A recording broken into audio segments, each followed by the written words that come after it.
Let's begin. I am the one and only MSJ, you can call me Max for short, and welcome to the 31 Days of Fright Horror Movie Project Year 8, and today is Day 9, and the movie I just don't know yet because today is a random pick day, and if you don't know what that is, if you're new to my videos, I pick a movie at random out of my clerk's lunch pail and I watch them. These are all movies I've never seen before, except for maybe 5 of them, where I have not seen these particular 5 in a very long time and thought it'd be kind of fun to do a revisit, and so there's a slight chance of a revisit in here as well. So most of the movies come off of the DVD behind me. They are like 20 horror movies. You can get them for like $5 or $10, and you can find them at Walmart or wherever. And usually the quality of the movies aren't that good, but I thought it'd be fun to do that, and I think that it's just a lot of fun to take the stress and just to kind of have a little bit of spontaneity to kind of have you don't know what you're going to be watching for this particular day. So that's what today is all about. So I'm going to give my lunch pail a good shake, and I'm going to open it and pick my movie for today. And so I have them all written down on a piece of paper, and okay. So today, the movie is Hurt. So, if you can, yeah, Hurt. I have no idea what they are. I do not read anything into these movies beforehand until the movie is over. So, it comes off this movie behind me, and I'm kind of very curious as to what this movie is. I've had a 50-50 split on. I've had The Shadows, which wasn't that good, but Direwolf I had a lot of fun with, so maybe something in between. So, as always, I will be back in a few seconds to tell you what I thought of Hurt. I just got done watching Hurt, which is this movie right here at the top of the DVD case, right next to Direwolf, which was another random pick I've had this month.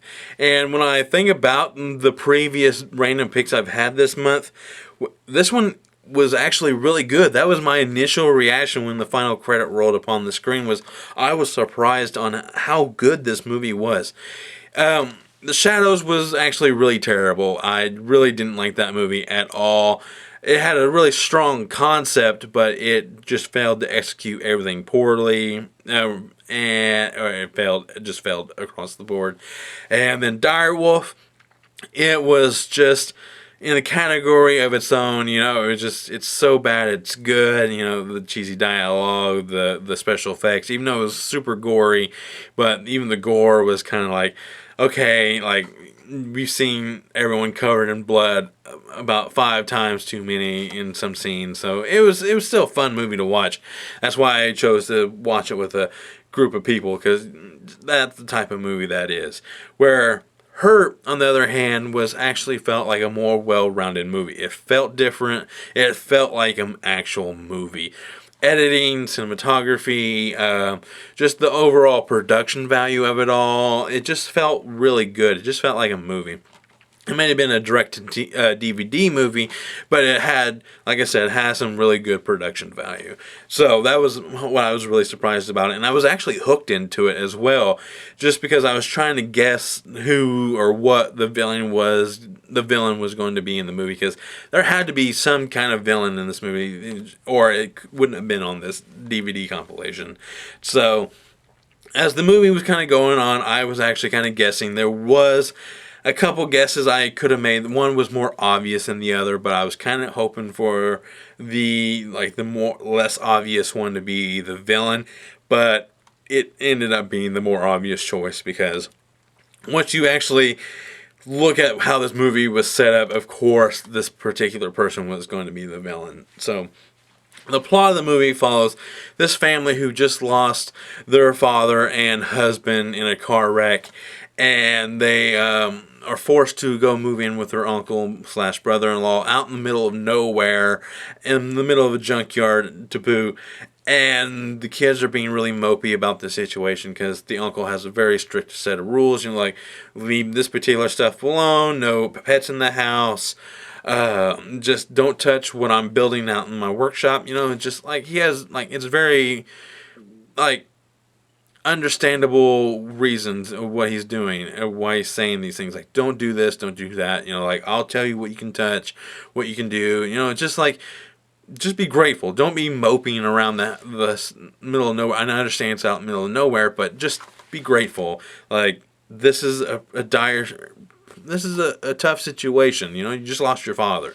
Just kind of just take it easy. Like the situation could have been a lot worse. So, and the mom, she just lost her husband, and she's kind of like really depressed about everything. And then a big monkey wrench gets thrown into it, where they were applying to be a guardianship for this little girl who was in a abusive home, and it just kind of fell apart because the husband passed away, and things just didn't go through.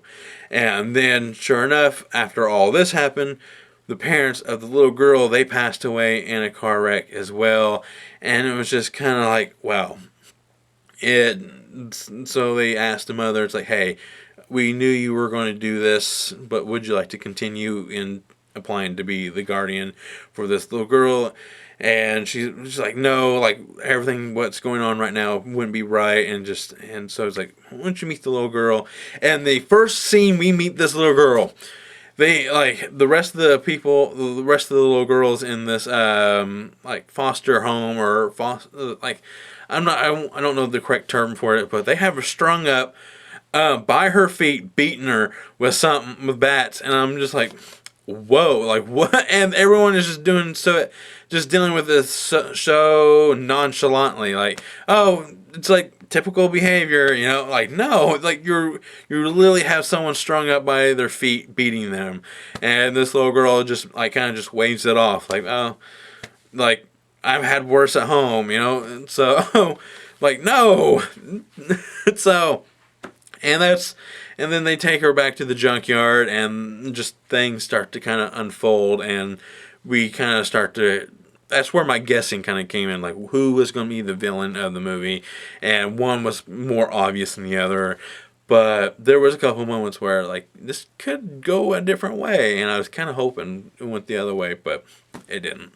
But it did have a moment in the movie where it's like, oh wow, this happened. Like, that was actually pretty good, and that's what I was really surprised. Like, it actually caught me off guard, and that's about it. Like, this movie is pretty formulaic, but you might have seen this done a few times, but I think out of the movies I could have randomly picked, this was actually a good one.